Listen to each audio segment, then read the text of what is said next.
সাকিব বাদ দাম না, আর কত না, সাকিবের একটা কথাও তো দেবো না, অন্য কিছু বলেন। এগুলি কোনো ছবি না, এখন এটা বলতে হয়। আমি সাকিবের ছবি খবর আমি নেই না, কারণে আছে যে এরে আমার ছবিটা নিয়ে আনো না, এরকম পাতলা হ্যাংলাদের ছবি যাও যাও নিয়ে যাও। ঘরে ঘরে গেছে, আজ স্কিট ভুলে গেছে। আজিজ রেজা ওকে দেখতে সুন্দর, এটাই মেরিট। দেখতে সুন্দর সুদর্শন, ওইটাই তো মেরিট। ক্যারিয়ার করে দিতে পারবেন আপনি? হ্যাঁ, এখানে তো অনেক সুন্দর সাংবাদিক যারা এখানে নায়ক করার মতো যোগ্যতা আছে, আপনি কি তাকে ক্যারিয়ার দিতে পারবেন?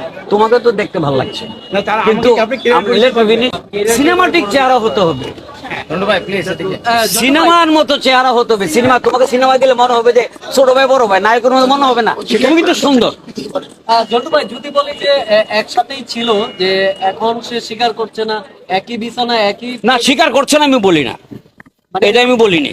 আর আপনি বললেন যে এত বাজেটের ছবি, হ্যাঁ করবো না, আমি কেন করবো? এখন আশেপাশের ছবির সাথে তাল মিলে চলতে গেলে তাল মিলে লাগে না। তাহলে আমি একটা কথা বলি, আমি একটা কথা বলি, আপনি তো জার্নালিস্ট, দর্শক, তবুও আপনার কথা বলি। আজকে থেকে আমার একটা ছবি ছিল প্রেম গীত, আজকে থেকে 25 বছর 26 বছর আগে হ্যাঁ রিলিজ করেছিল। তখন কিন্তু মান্না ছিল, ফারুক ছিল, নায়ক আলমগীর ছিল, রুবেল ছিল, সালমান শাহ ছিল, সবাই ছিল। আমার এই ছবিতে ওই নতুন একটা মেয়ে গান ছিলাম, লিমা, আর নায়ক হিসেবে আনছিলাম ওমর সানিকে। ওর আগে একটা চলচ্চিত্র রিলিজ হয়েছিল। এখন ওই দুজনকে নিয়ে আমি একটা ছবি বানাচ্ছিলাম, এদের কোনো ভ্যালু নাই, চেনে না। আমি ওই ছবির এক হলের টাকা দিয়ে আমি 6 তলা একটা বিল্ডিং করেছিলাম প্রেম গীতে। এক হলে 2 বছর চলেছিল। তখন কিন্তু অনেক ভ্যালুওয়ালা আর্টিস্ট ছিল, এখন ভ্যালুওয়ালা আর্টিস্ট তো নাই, ওই আছে, শুধু ওই আছে। সে ভালো হিরো, এর মধ্যে কোনো ডাউট নাই। 2 বছর চলেছিল এক হলে। হ্যাঁ হ্যাঁ, এটা তো জানে সব, আরো ইন্টারভিউতে বলেছি। কত টাকা এটা বলবো? আচ্ছা, আপনি তো একজন গুণী নির্মাতা, আপনার নাম আছে আগে থেকে, কিন্তু এখন বর্তমানে যে আপনার কথাবার্তা মনে হচ্ছে আপনি এককেন্দ্রিক হয়ে যাচ্ছে। এককেন্দ্রিক কে? মানে এককেন্দ্রিক বলতে সাকিব মানে বিরোধী কেন্দ্রিক এরকম হয়ে না না, তোমার প্রশ্ন অহেতু, তোমার প্রশ্নটা লাগামহীন, তোমার প্রশ্নটা প্রশ্নই না একরকম। হ্যাঁ, আর কিছু আছে ভাই? এক্সকিউজ মি আঙ্কেল, একটা কোশ্চেন ছিল। আপনি যে বললেন যে এখন সাকিবের ছাড়া আপনি ছবি করতে পারবেন, ভালো কথা।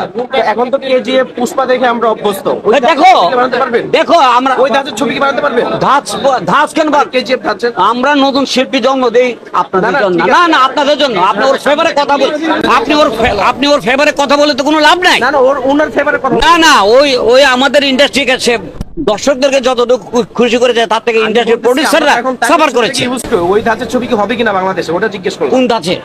এগুলি কোনো ছবি না, এখন এটা বলতে হয়। এগুলি কি আমাকে বলো, একটা ছবি দেখে আমাকে বলো যে আমি এর ভিতরে এই পাইছি, এই গঠনমূলক জিনিস পাইছি, এটা পাইছি, ওটা পাইছি, আমাকে বলো। ওর ছবিগুলি বিনোদন, হ্যাঁ বিনোদন, এই তো এইটাই তো, আর তো কিছু না। ভালো বলতে পারবো না, বিনোদনমূলক, বিনোদন না, ওকে মানুষ লাইক করে, ওর জন্য হলে যায়। বিনোদন নেওয়ার জন্য প্রথম দিন তো অনেকগুলো 5টা সিনেমা চললো, তুফানের কথা আমরা দেখলাম, অন্যান্য সিনেমা চলেছে। আপনার কাছে কি মনে হচ্ছে তুফান বা অন্য সিনেমাগুলো কেমন যাচ্ছে? আমি সাকিবের ছবি খবর আমি নেই না, কেউ যদি বলে তাহলে আমি শুনি।